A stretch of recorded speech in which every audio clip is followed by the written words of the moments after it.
Good morning to all. Thank you for joining us.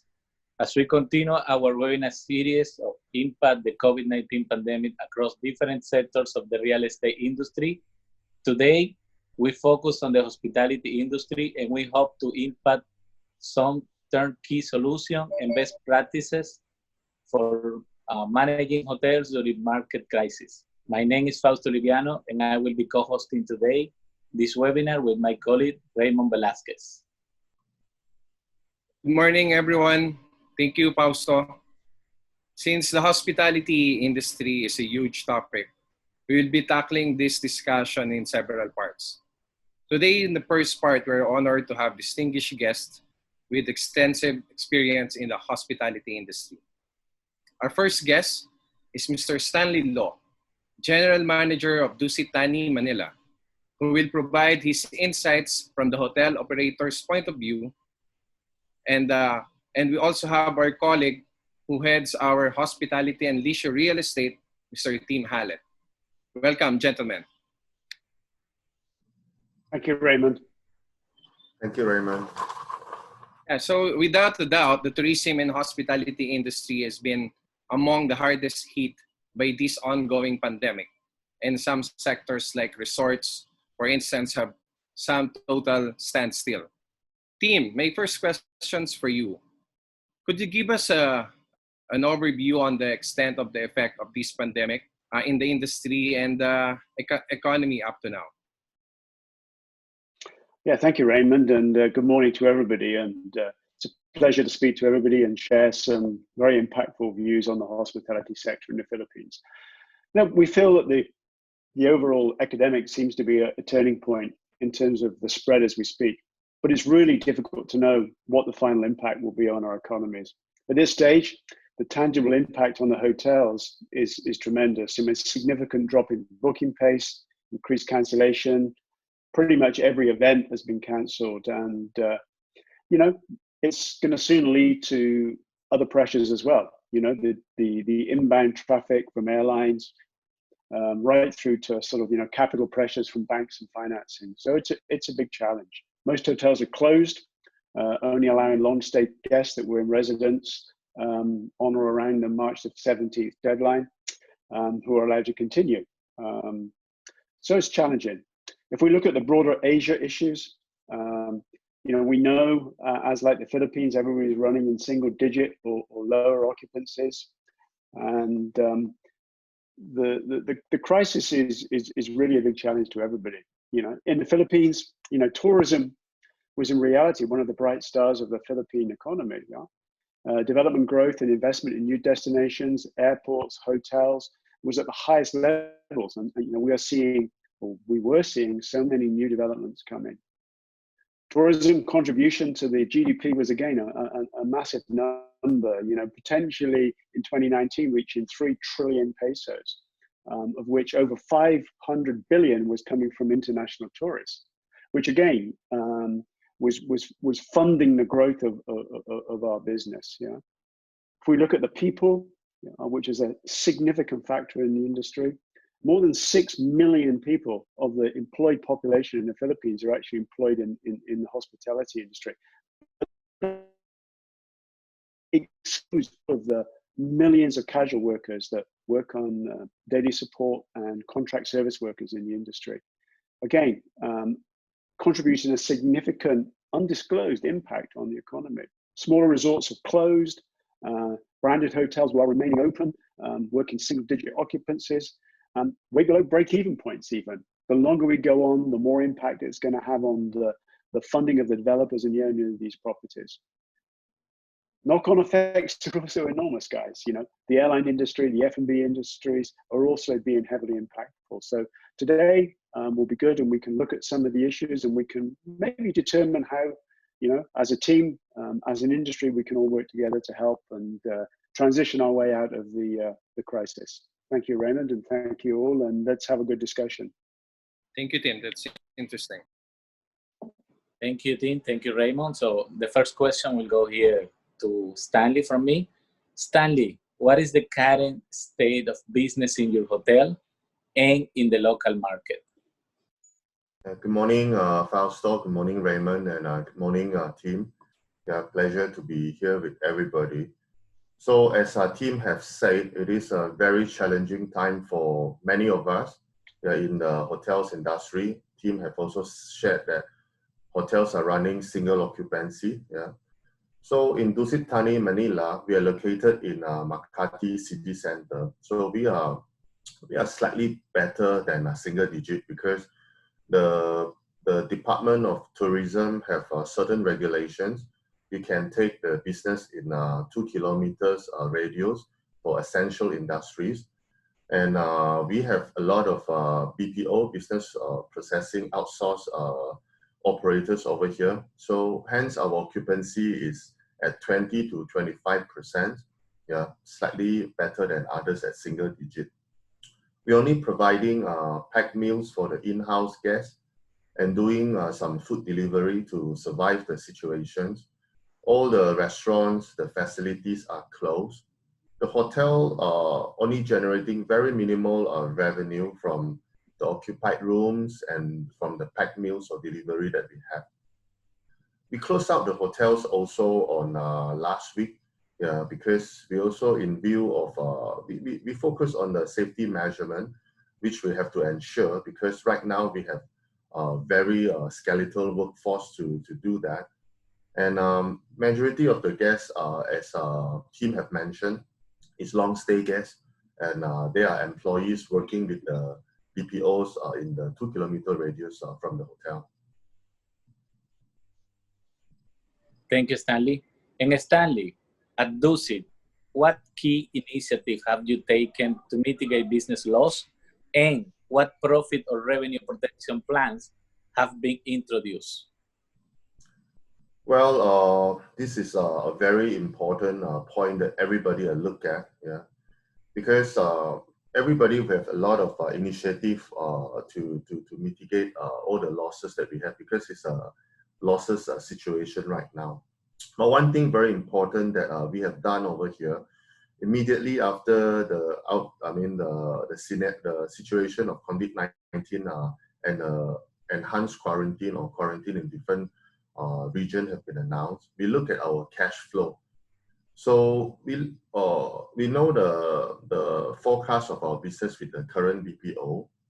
We look at the forecast and the minimal revenue that we generated, and then we see how long this cash flow can allow us to stretch to survive this period. On top of this current scenario, we also consider another scenario, the worst case scenario.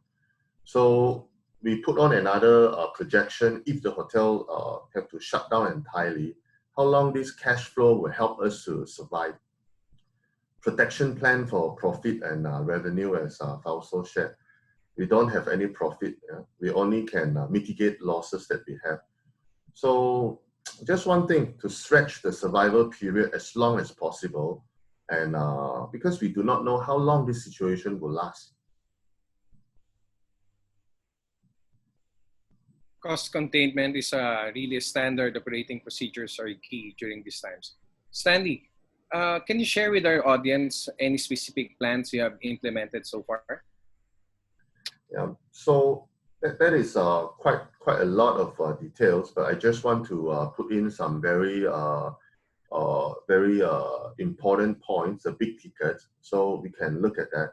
So as we know, in the highest cost in hotel operation is labor and utilities. Hence, we put a lot of effort, which later I will go through about this. And then we look at the break-even point. Team have briefly mentioned just now. Yeah. Example on reducing the cost per occupied rooms, cut all the non-essential expenses, yeah, such as like decoration in the lobby sanding. In this period of time, it do not add value anymore. And after this, we move on to various service contracts. So we have a list of service contracts to look at what is the things that we can eliminate, yeah, to stretch the survival period. So let me come back to labor and utility. Okay, in labor, so of course we have no casual, as Tim mentioned. Yeah, we cut the casual also. We only utilize our full-time employee, and we become very detailed in the productivity of the current full-time employee. This is no longer a business as usual kind of productivity evaluations. It's not like how many rooms and how many staff, how many guests in the restaurant, how many staff. It's not that formula anymore. So I give some examples.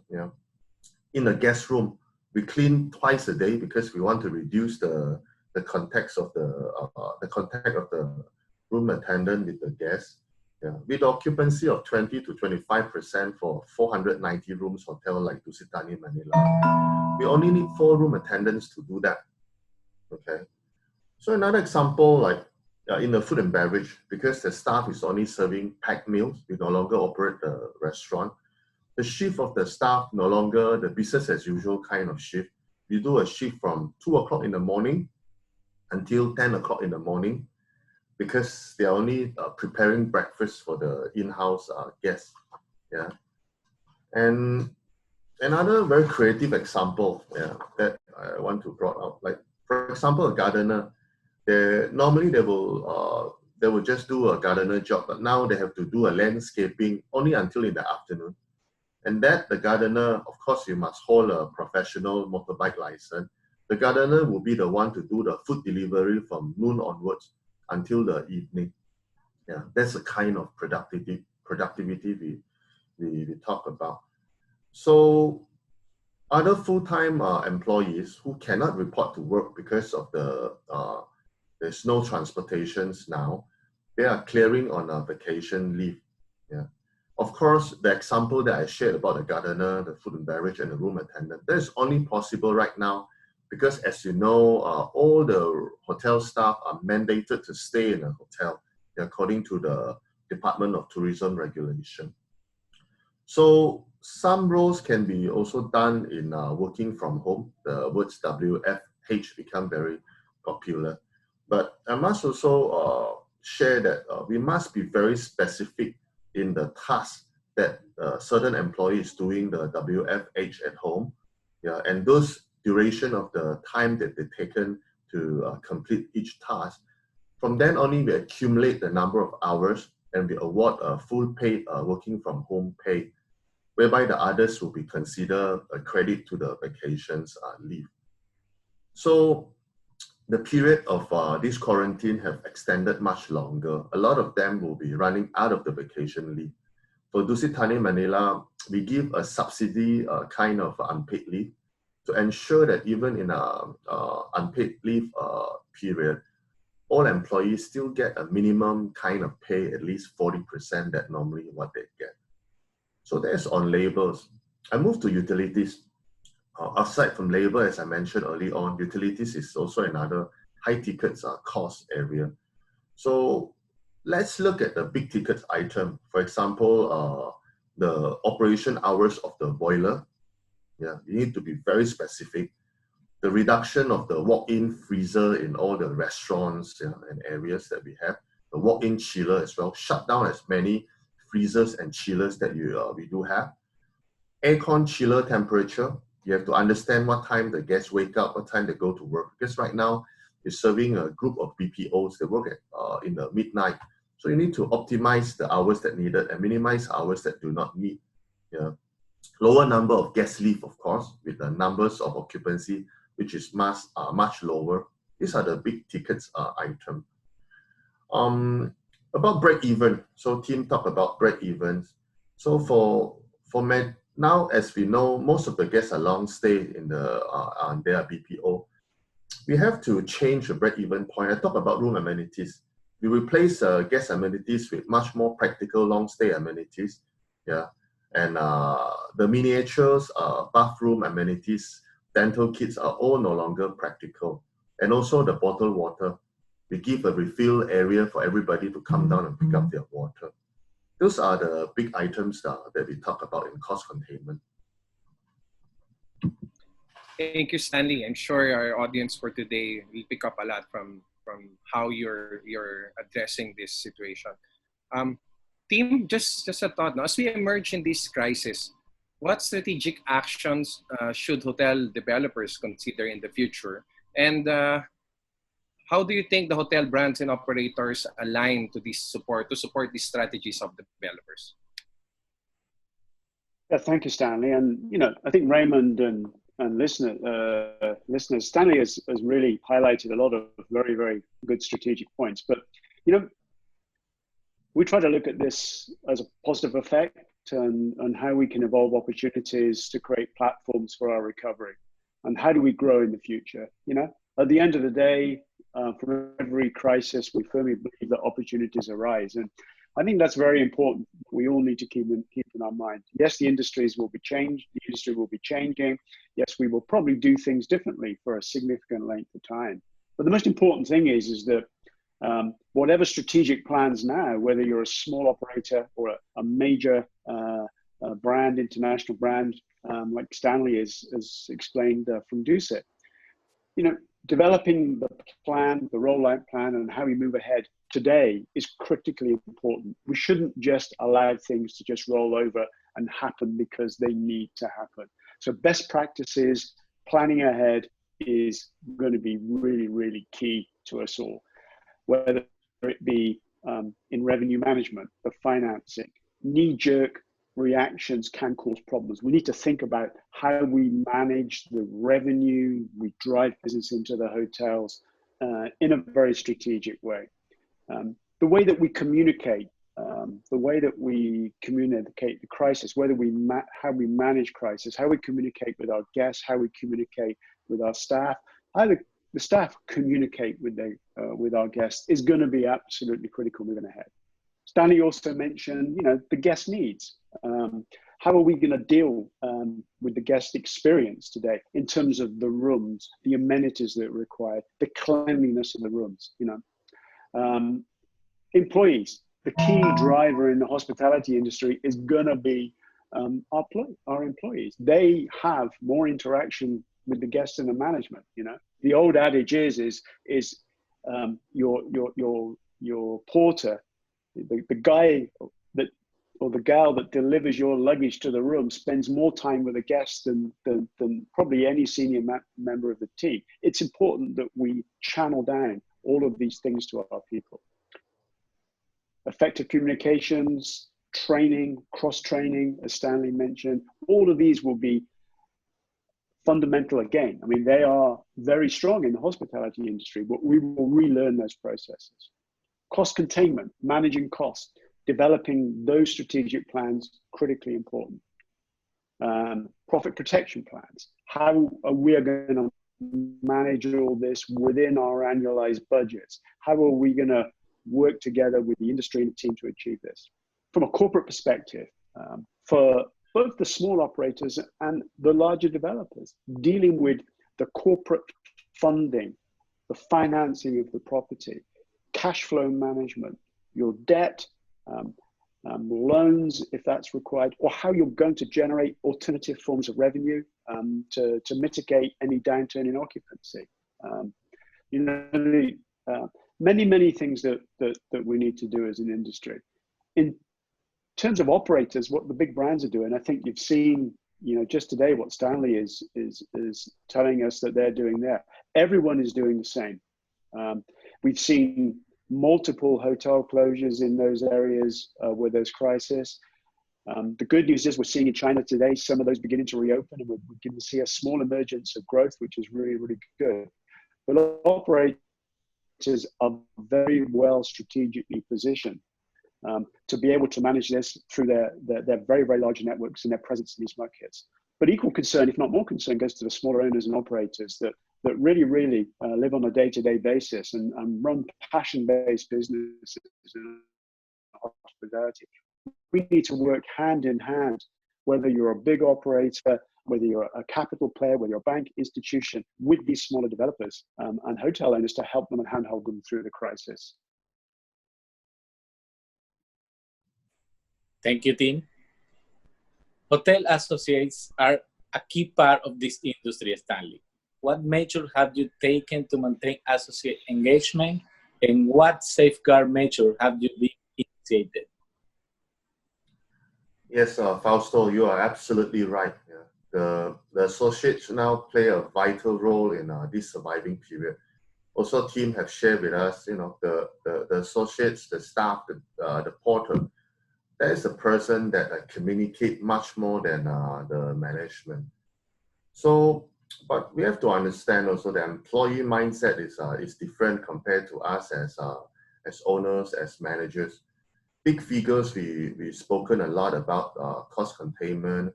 We talk about cash flow. That is very hard to draw the attentions of the employees. So of course, employees now, they report to work under stress and fear. They look at Facebook, they look at the news of the cases is increasing. So the employee can easily misinterpret that the managements only care about generating revenue, and they are exposed to a kind of not safe working environment with the case of COVID-19 spreading. So engagement is really important. So being present is a must to live up the spirit of the employee. So executive, right, like me, like the others, executive members and department heads, we are in the hotel canteen to have breakfast together with the staff nowadays, because most of the staff, they're staying in-house. They go for breakfast. So we want to be there with them for breakfast. And of course, we're going around the back of the house. No longer you check on the sales. There's no sales and marketing department. You check on the front desk. There's only 2 people in the front desk for the whole day. So we go to the back of the house. You go to the gardener quarter. You go to the housekeeping office that they do a daily briefing. You go to the laundry department. You see the frontliners, how they do their daily duties. We ask them what is the things that we can do to make them feel safer working in the current situations. Then you will get so much of ideas from them. Some gesture also touch the people's heart. For example, we carry alcohol sanitizer. Nowadays, we joke about you drink more alcohol in your hand than your kidney. So you carry the alcohol sanitizer, you spray on their hand, and then call each of them by name, because in the normal days, we say we have hundreds of employees. It's hard to know your porter name, your armed security, you hard to know their name. But now, there are few of them. You should address the gardener by name. You should address the cleaner in the washroom by name. You should address the armed security by name, because now they become porter and armed security. So in our hotel, the executive also take turns to do some serving of lunch and, as I say, breakfast as well. We also give away oranges now to boost the vitamin C, which is very important for them. We also give vitamin C tablets for the staff who is on shift as well. So as employees are staying in-house, we also created a makeshift laundry area for them to make sure their clothes are washed every time. We even purchase toiletries for them, so they do not need to bother about other things and just being focused in the duties that they are doing. From my office, I do a weekly memorandum to update the situation to them. So to eliminate any people that, to get fake news or to get panic without necessary, we get a memo to update them the situation. We also shared some achievement we have done weeks by weeks, on the changes that we have. So those will improve the employees' trust in working in such an environment. To safeguard the employees, we provide a nutritious meal. They are not only delicious, we look at all the packed meals we have. We make sure that it is nutritious for them. We give frontliners with full protective gears. They have goggles, they have masks, they have gloves if they go into the guest room. We also remind them what is a don't in a COVID-19 situation every single time in the briefing. So those are the things that we've done to the staff. Those are really interesting things. I'm sure your staff are really, really happy, Stanley. How about for the guests? What are the initiatives that we're doing to maintain guest experience? As Tim mentioned, guest experience, that's how we are hoteliers over here. But guest experience also in this period of time changed. It no longer the scenting in your lobby. It's no longer the speed of your porter. or the quality of your limousine. Safety is number one right now than anything else. So we have implemented a lot of strict measures.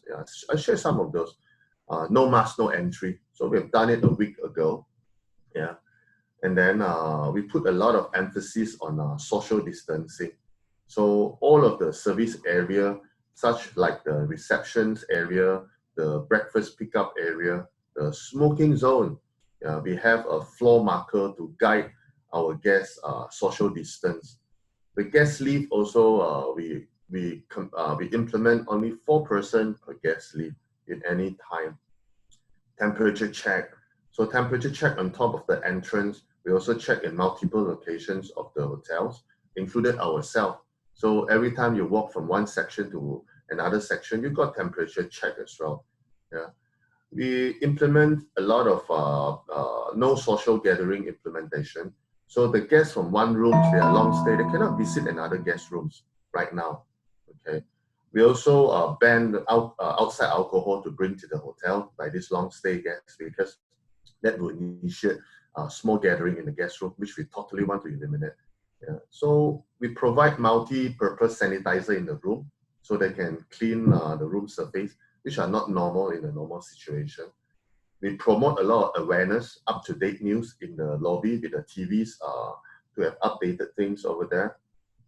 So we also make sure all the guest rooms now that we sell come with complimentary breakfast, because we want them to have nutritious meal, these BPO employees. There's nothing more important than being healthy right now. We give them still an option of Asian, local or Western food. Of course, fresh fruits and yogurts. So that's how we implement and maintain guest experience. Thank you, Stanley. I would like to pose a final question to Stanley. Clearly, the crisis will not last forever. If you have crystal ball, what changes do you envision in the hotel or hospitality industry in the future? Well, we don't know how long the situation will be, but we know that there will be an end in every crisis. So we are very focused in order to survive this unprecedented COVID-19 crisis. So for a hotel, if I have a crystal ball, the nearest example I could refer for COVID-19 is SARS in 2003. Personally, I have an experience in that. I was in Singapore in 2003. I was with an 800 rooms luxury corporate hotel in the city center of Singapore. The occupancy was in single digit for about 2 months, if I recall. But after the crisis over, the demand spiked far above any recovery I ever seen. So this is like a reset button, the COVID-19 situation right now. So when the reset button start on, the recovery spike out. So of course, with outstanding result, new hotel concept or brand will be all unveiled in that time. So that goes to also the new trend and great opportunity is awaiting for the industry again after the reset button. Thank you, Stanley. I mean, there's certainly very helpful and best practices insights shared by our guests. Team, in a broad term, as we emerge into this new normal of this hospitality industry, would you like to highlight some final takeaways for us?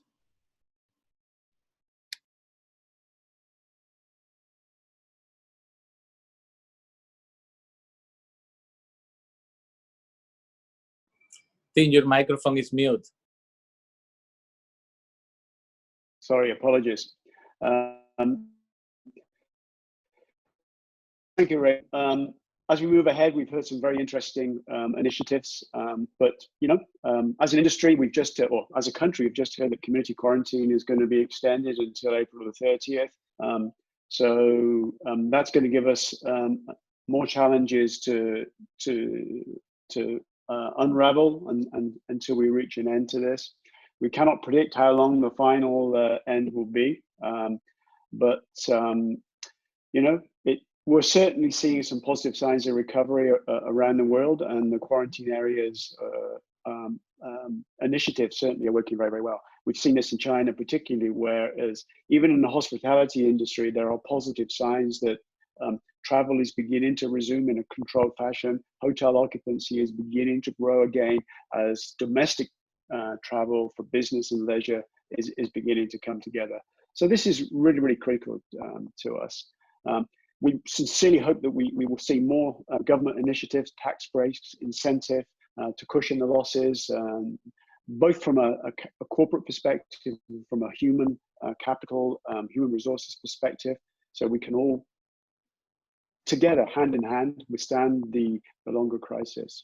But more importantly and finally, we encourage you all, everybody in the industry, to face this head on, not hide from the situation. And we encourage everybody to develop foresight, planning, and developing a business adaptation plan, which can see you through not just today, not just till April 30th, but through to the future, and how we will run our business and what changes we will need to make to continue sustainability and growth. And certainly that's one of our initiatives from our hospitality practice here at NAI Philippines. We really are looking at working hand in hand with owners, operators, developers to help them plan and execute strategies to take us through and to take us out and into these areas of opportunities we see in the future. So lots of challenges, but lots of opportunity, and remain positive, guys, and we will prevail and we will be successful again.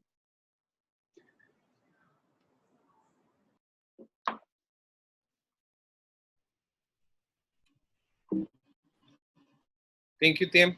Fausto, you want to say some few words? Well, I just like to thank you, Stanley and Tim, for the time, and of course for sharing those insights with us. And of course, to those who are joining us, thank you so much. Thank you, everybody. Thank you. For those of you who have questions, our guests here, please send us an email by responding to our webinar invitation you received. And on behalf of Fausto, Tim, Stanley, and all of us from NAI RCL, we thank you all, and remember to check the succeeding parts of this hospitality webinar series. We hope to see you again. Thank you. Thank you, everybody. Stay healthy, stay safe, be strong.